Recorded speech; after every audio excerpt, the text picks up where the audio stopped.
Assalamualaikum warahmatullahi wabarakatuh.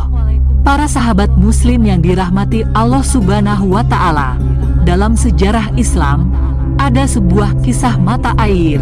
Siapapun yang meminum airnya dapat memperpanjang usia manusia dan diyakini akan memiliki kehidupan abadi selama di dunia hingga hari kiamat.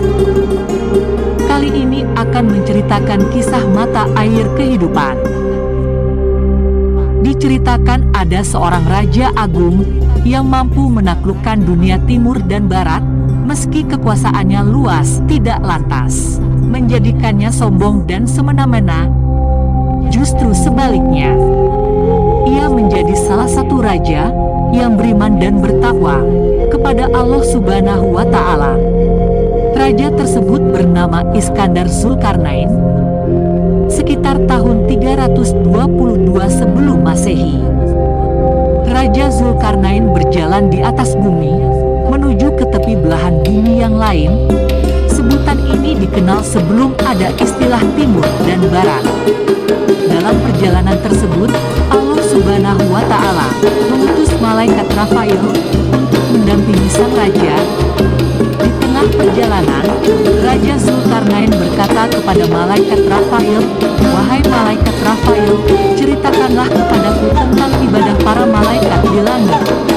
Malaikat Rafail kemudian menjawab, "Ibadah para malaikat di langit, di antaranya ada yang berdiri, tidak mengangkat kepalanya selama-lamanya, ada yang sujud, tidak mengangkat kepala selama-lamanya, dan ada pula yang ruku, tidak mengangkat kepala selama-lamanya."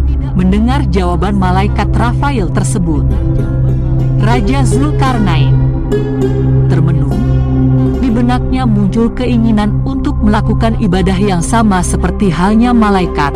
Raja Zulkarnain memang diketahui sebagai raja yang senang melakukan ibadah kepada Allah Subhanahu wa Ta'ala. Di tengah ketermenungannya, malaikat Rafail kemudian berkata, "Sesungguhnya Allah Subhanahu wa Ta'ala telah menciptakan sumber air di bumi, namanya Ainul Hayat, sumber air kehidupan. Barang siapa meminumnya seteguk, maka tidak akan mati sampai hari kiamat, atau sehingga ia memohon kepada Allah Subhanahu wa Ta'ala agar dimatikan." Raja Zulkarnain menjadi penasaran dan bertanya lagi kepada malaikat Rafail, "Apakah kau tahu di mana tempat Ainul Hayat itu?" Malaikat Rafail pun menjawab bahwa sesungguhnya Ainul Hayat itu berada di bumi yang gelap. Setelah mendengar penjelasan malaikat Rafail itu, maka Raja Zulkarnain segera mengumpulkan para alim ulama dan bertanya kepada mereka tentang Ainul Hayat. Tetapi mereka menjawab, "Kami tidak tahu kabarnya."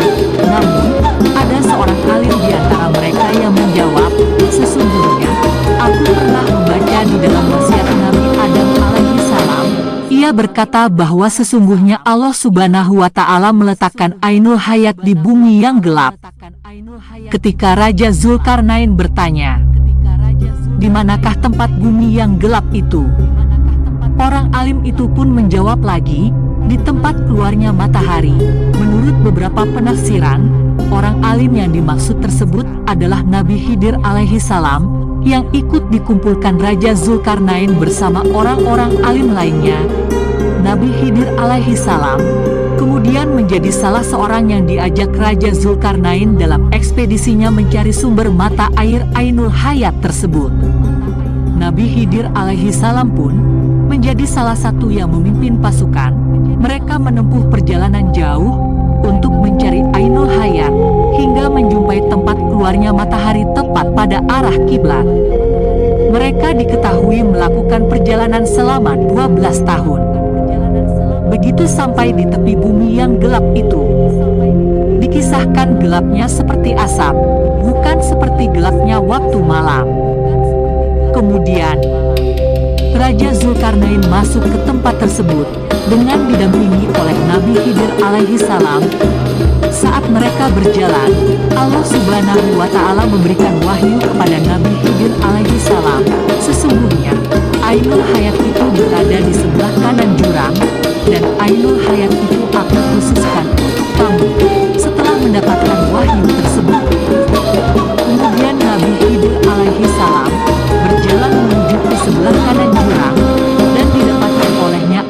Hayat yang dicarinya itu.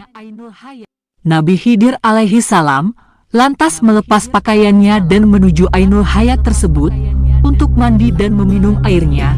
Setelah mandi dan minum air Ainul Hayat, ia pun menemui Raja Zulkarnain yang tidak pernah tahu kejadian tersebut.